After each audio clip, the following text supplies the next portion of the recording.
Hey everybody, I'm Michael Osinski. And I am Tyler Esselman. And you are listening to... This One Goes to 11. This One Goes to 11. It's a podcast where we invite friends, colleagues, co-workers, and someday hopefully total strangers into a Zoom/Zencastr space to make a case for us about an album that they believe is totally perfect. So perfect, in fact, Michael. That 10 out of 10 just isn't good enough. It's not. No. The number 10. Number 10 is just it's an unworthy number for the album. It's unworthy. There are enough 10s out there. We want the 11s. Yeah. Strictly exactly. 11s. Strictly bangers. Strictly 11s. I think that'll be the name of the book that comes out once we start making merch, right? Exactly. Strictly 11s. The two people we have on today, though, it's our first duo. First off, it is our first duo. These are some hot boys right here. These are some. Where are you going with this, Tyler? Where are you going? These are some hot boys. They come in with great energy. They're some hot boys, and I'm excited. I'm excited for you all to hear what they have to say. Who are we speaking to this week, Michael? Well, listen, if you've ever gone for a ride in a car with Terrill Braswell and Anthony Crosby and listened to them talk for just 2 minutes about music, you know why they're on this podcast together. But when they're not listening to deep cuts of Jamiroquai, they're making art of their own. Both graduated from the theater program at Rowan University. Both have worked with the Diecast in Philadelphia. And both co-created and starred in my 2019 Philly Fringe show, Red Lodge, Montana. That's right. Mm-hmm. You may have heard Terrill on his own podcast, Movie, Film. And you may have seen Anthony in AMC's Dispatches from Nowhere or at a local farmer's market selling his homemade Epic candles. He's also in like a lawn care company commercial that's running in Philadelphia and South Jersey right now. I don't know when this. Love that. Yeah, it's cool when you see your friends. But these two, they're the real deal. And we tried to get them on in season 1. Scheduling didn't work out. So luckily. They're on this season, and I think we're probably going to try and get them back again because they had a couple other albums on their list that I think they would love to talk about with us. Definitely would warrant further discussion. They have some really nuanced takes that I think everyone will really appreciate. And it made me look forward to the day when we can actually record this podcast in person, where you and I are in the same room, Tyler, because they got to be in the same room with each other when they recorded this. Imagine that. That'd be something. It's something my brain cannot contemplate right now. So I think I'm ready. I'm just about ready for that. It's coming.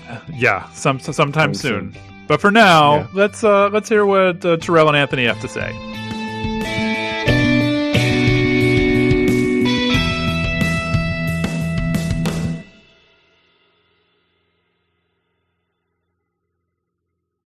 You two look comfortable in those chairs. Let me. Yeah, that's very important. Are you good over there? You want to sit over here? I don't know. I think we should both be on the couch. You're right. Yeah, that's a good point. Yes, the couch of power. I'm glad I hit record, so we can the throne. But I want yeah. Ooh, let me get my water bottle. Excellent. Terrill, Anthony, welcome to This One Goes to 11. Woo! Awesome. Thank you for having us. Yeah. Hey, no, you two are perfect for this particular podcast and this particular venture. So I'm glad we were able to make this happen.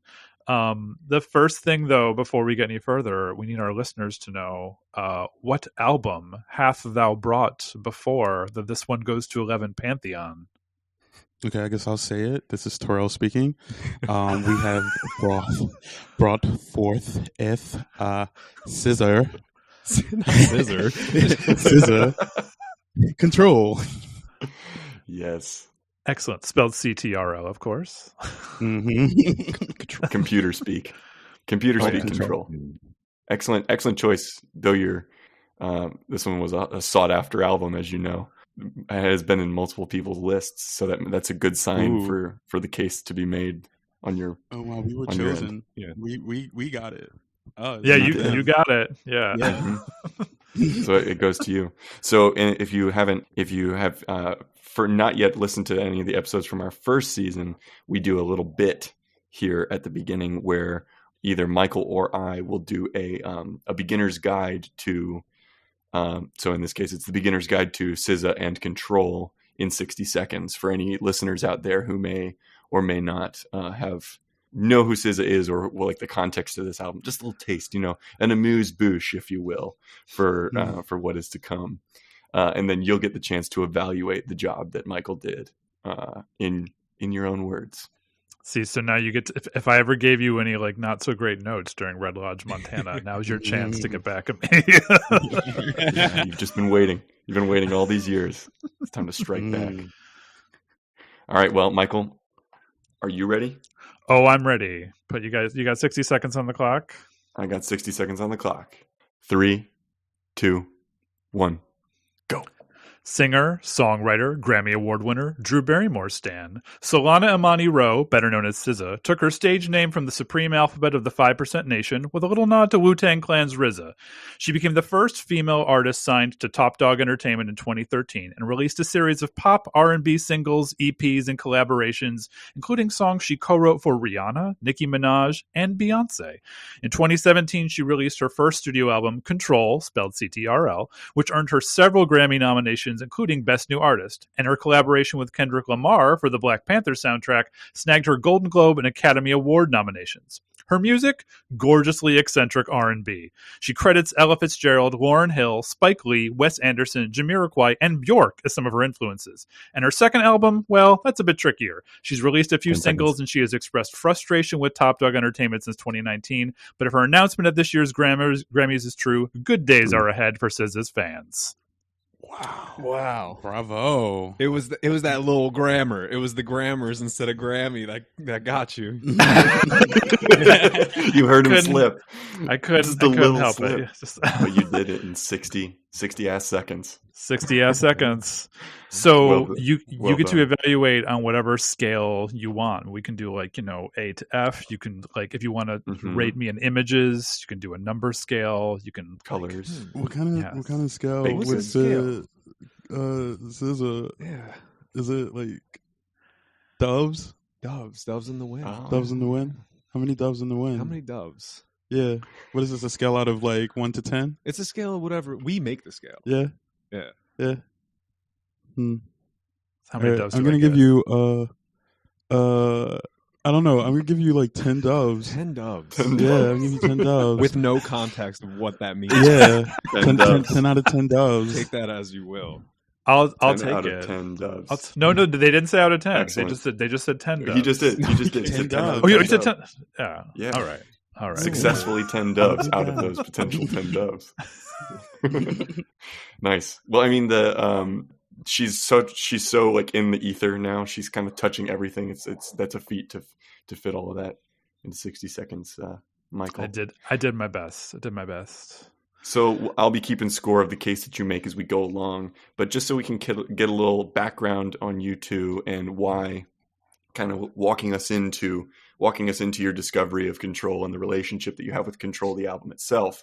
If you wouldn't mind, please characterize what your relationship is with music, the both of you, like just sort of in writ large. How does music exist in your lives?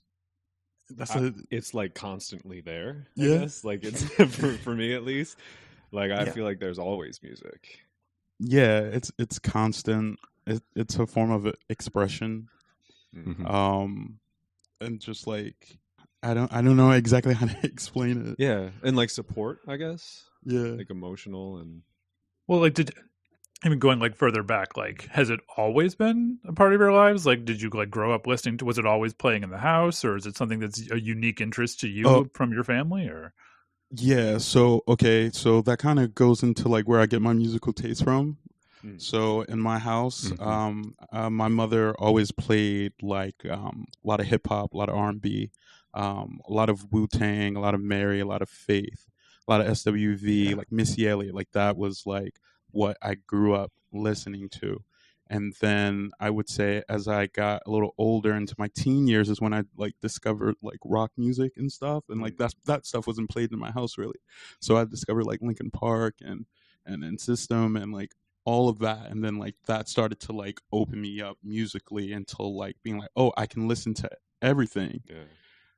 Yeah, I've kind of always been like all over the place. Like there was a lot of like Motown and stuff like when I was growing up, and Nice.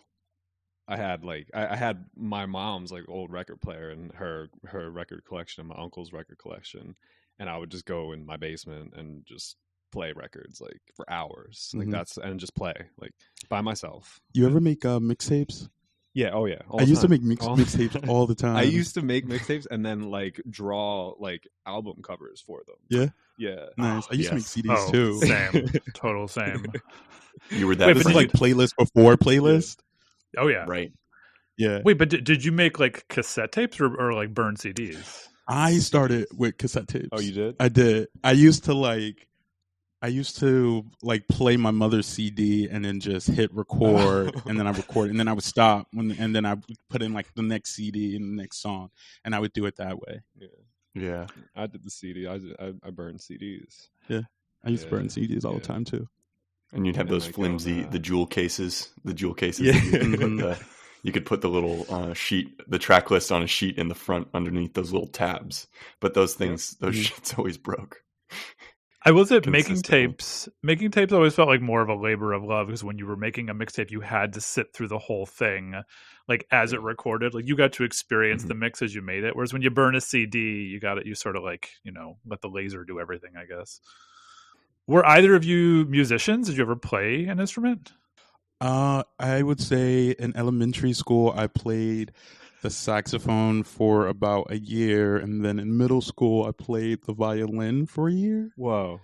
I did trumpet for a year and then violin for like a year or two. Hey, we're on the same track. Yeah. And then I went into, I would say, in high school I got into like choir.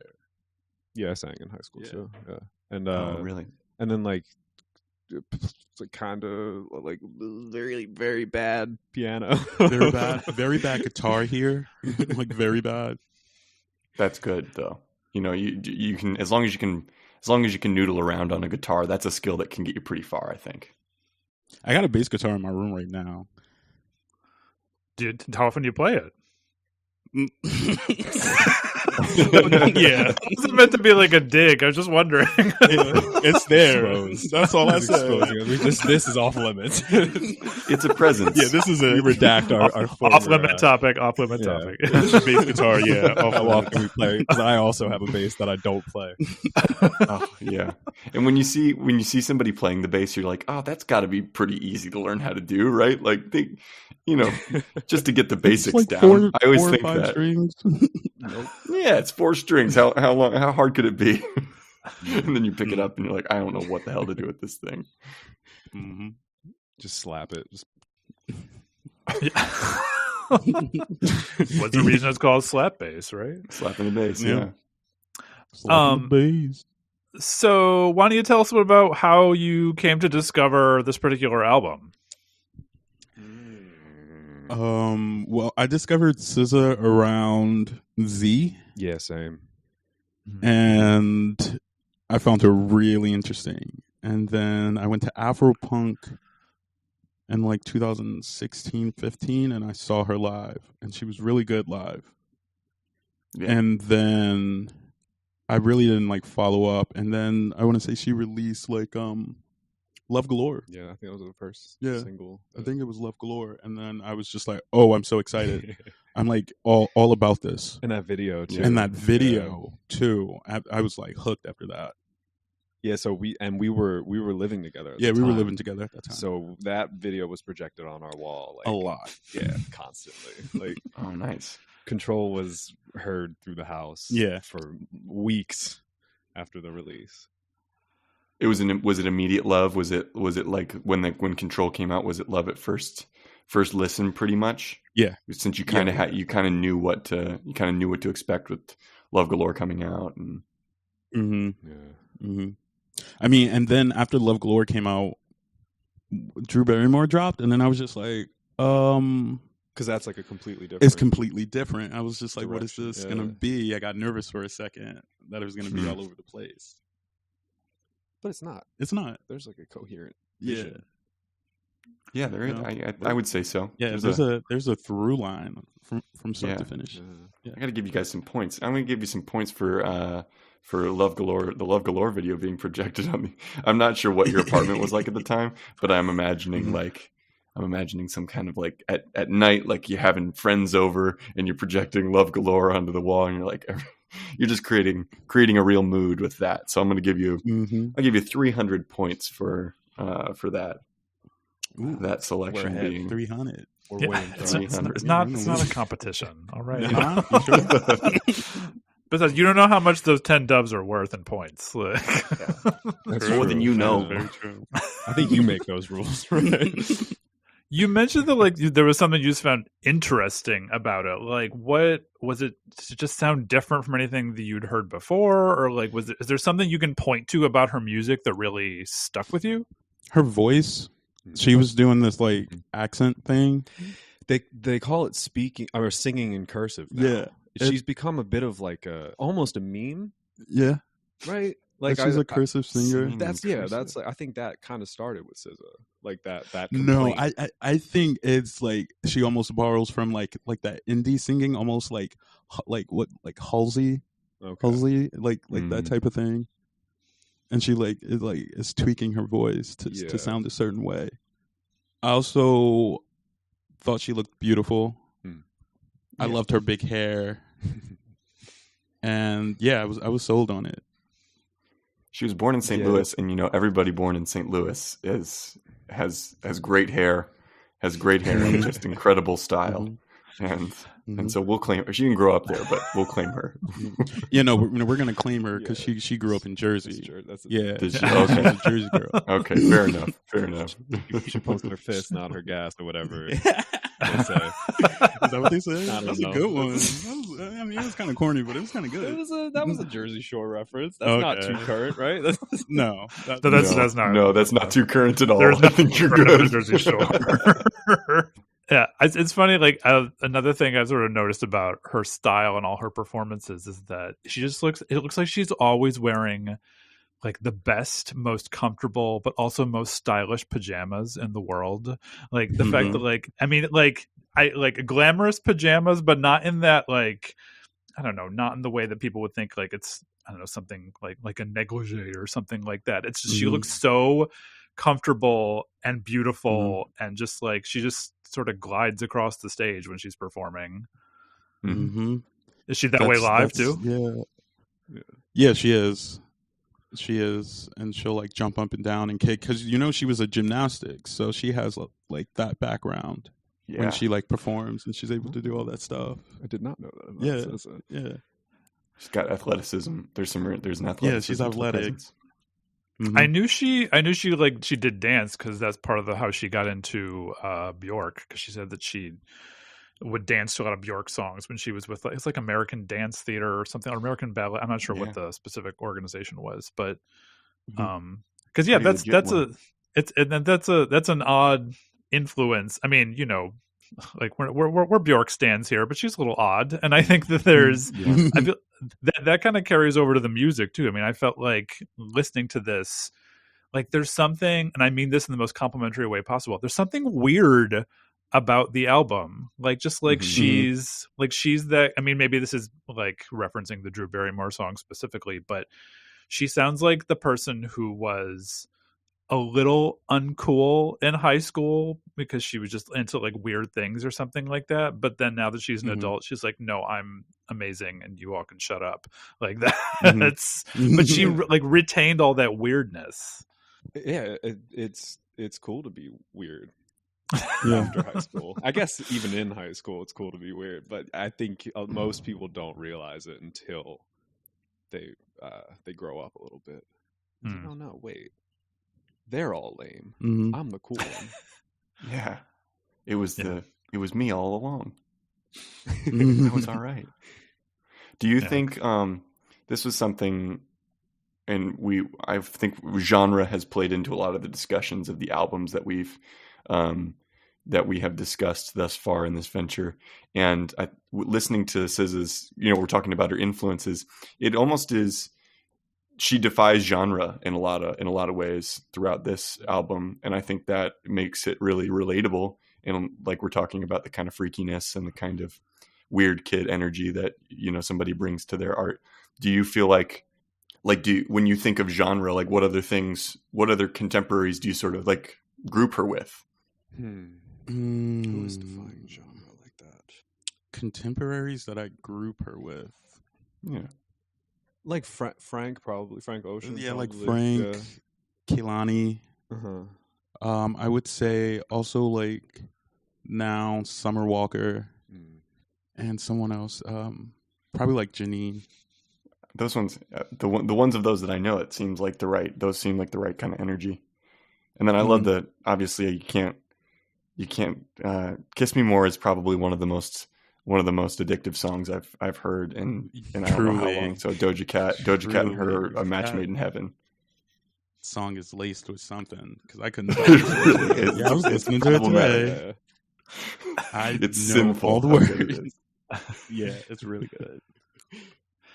I mean, this album had a lot of critical acclaim. I mean, you both sound like people who are pretty up on your music knowledge in terms of like what's coming out and and I don't know, like what's not necessarily what's popular, but what's good anyway. And I'm just wondering, like, I don't know, are you both? Does that play a part in your appreciation of an album at all? Like whether it is critically acclaimed, or are you just sort of like, if you dig it, you dig it? If I dig it, I dig it. Yeah. It's nice when things that I like are critically acclaimed. Like, like they should be. But, but like, I don't know. If I like it and no one else likes it, I'm fine with that. I kind of like that even more sometimes. Yeah. Like, oh, you don't like this? This is amazing. It's all more for me than somehow. I know that's not how sounds work, but so be it. But when it's personal like that, it feels like it belongs to you. That's a cool thing. Yeah, right. Is this album still on heavy rotation with you two? Well, lately. Lately. Well, yes, lately, of course. We've been preparing. This is like if I'm shuffling an iPod or something, my library, and a song from this album comes up, I don't skip it. I don't think I ever skip. Really? A track on this. I wouldn't skip a track, but it hasn't been heavy in rotation. I've been listening to a lot of other things lately. Like what? Yeah. Ooh, we can talk about the things I've been listening about. I love this. Yeah. I've been listening to a lot of Brandy. Oh, what else is new? Because that's my girl. That's my favorite. She is the icon, the legend, the trendsetter. She's all that. You know what I mean? I think a lot of people in R&B, like when it comes to like being alternative and being different and doing things with your voice and like different things, like things that you might find on SZA album. A lot of that started with Brandy.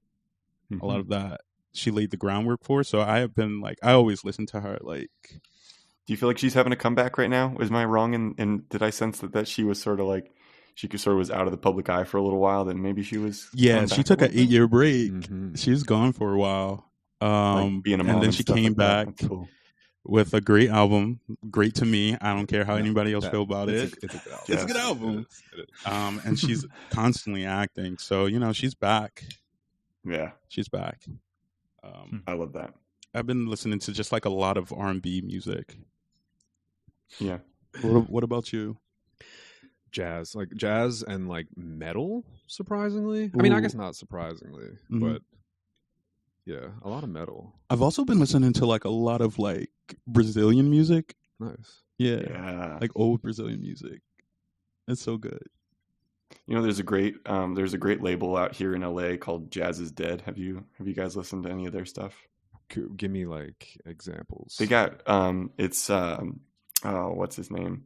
Well, they have a lot of Brazilian artists on their and they just produced Kamal Williams' show here in LA that I was at a few weeks ago, and they have great stuff, and it's like all really is really global, which is something I really appreciate about that. I would highly recommend checking them out. I'm putting that down right now. Jazz is Dead. It's also just a great title, you know. Yeah. So let's talk a little bit about like when you're first listening to an album, do you find yourself drawn, you know, first to the kind of instrumental music and the like sonic landscape in general, or do you find yourself drawn more towards the lyrical content? What's your entryway usually? I would say when it comes to singers, it's about like melody and harmony. Mm-hmm. I like really like pay attention to what they're doing vocally. Yeah. And be like, ooh, this sounds interesting. Ooh, that's a nice harmony. Ooh, that's a nice like stack that's going on right there. Right. But with SZA, with Ctrl, it was a bit of everything. I think I was just blown away by the lyrical content, and then I was blown away by how good the production was. Yeah, I'm definitely more of like the musical side first, like the instrumentals and production and melodies and things like that. But yeah, you can't help but like with SZA, it's just like, oh wow, yeah, like, it's like a buffet. Like that pen, like you can't ignore that. Yeah, that the I guess not super recent, but I mean my favorite track of hers is actually Good Days, which I don't remember how long ago that came out, but that, I mean, it just sounds like the music, like the music behind it is just so like lush, and it's just, I mean, I hadn't heard anything like it, and I had heard her stuff before, but I remember hearing that thinking like, this doesn't sound like anything she's made before, and yet it sounds just like gorgeous, like that. That was one of my pandemic survival songs. When Hit Different came out, and then at the end of that video, Good Days came out, and it's only like maybe less than a minute. I played that thing over so many times that by the time the song came out, I already knew the words. I already knew it, and I was just like, fine. And it took her almost like maybe 6 months to give us Good Days after teasing us with it. Yeah. She seems like a crafter. She seems like she really like kind of honing on detail stuff. Yeah. With Ctrl, it was like it was supposed to come out in like 2015, right? And then she got such like anxiety about releasing it that she just kept working on it for like 2 more years until they were finally like, all right, like, put it out. Like, Well, also, wasn't it originally supposed to be an EP? It was going to be called A, because the first one was called S and then Z, and then it was going to be A. Yeah, and trilogy, then right? We still haven't gotten A. Yeah, where's A? Where's A? I think A is Ctrl. Yeah. A is Ctrl. I think so. I think we're getting greedy now. Yeah. That's interesting. You say that it's melody that you kind of first interact with. I did see an interview with her talking about writing Supermodel and how the just kind of like the line, like the supermodel, that was the first thing that occurred to her on that song. Is what she said. So it was the line that sort of bore the rest of it. That song was made for you, man. Yeah, I know. Wait, who? Made for who? For me. For you? Yeah. Or I don't know. Me? For you, Terrill. Since you said it was the melodies and the harmonies that you go for. Yeah. He just said it first. That's not fair. That feels like a pretty nice segue, because we should have our listeners hear a track from Ctrl. So what have you two chosen as your standout track, and why did you pick this one? We picked Supermodel. Just because it just stands out, because it's like when you put the album on, that song starts and it's supposed to sound pretty, but there's something off about it. You know, there's something like rough about the strings. And then she comes in lyrically and she's so like direct and so aggressive, and the lyrics, the things she's saying, you're just like shocked that she's being this honest. So open. Like being so forward with her ex-lover and being like, yeah, I did that and I'll do it again. You shouldn't have did that. You shouldn't have left me alone. Now, you know I'm needy. Like being like both vulnerable and aggressive. Yeah. It's just, and it really sets the tone for the rest of the album. Like you're like, I know what I'm in for now. Like I'm prepared. Yeah, I love a good when an artist opens an album with the perfect track, like, I mean, I'm hooked for a while. Like, if they can sustain it after that, but if they have a lousy opening track, then like forget it. But this is if you hadn't picked this first. Yeah, if you hadn't picked this one, we probably would have picked it. So nice. So why don't we let's listen to Supermodel. That's the end of part 1. If you access this episode via our YouTube playlist, you're about to hear our guest's standout track. If you'd like to jump ahead to part 2, you'll find a link in the description of this episode.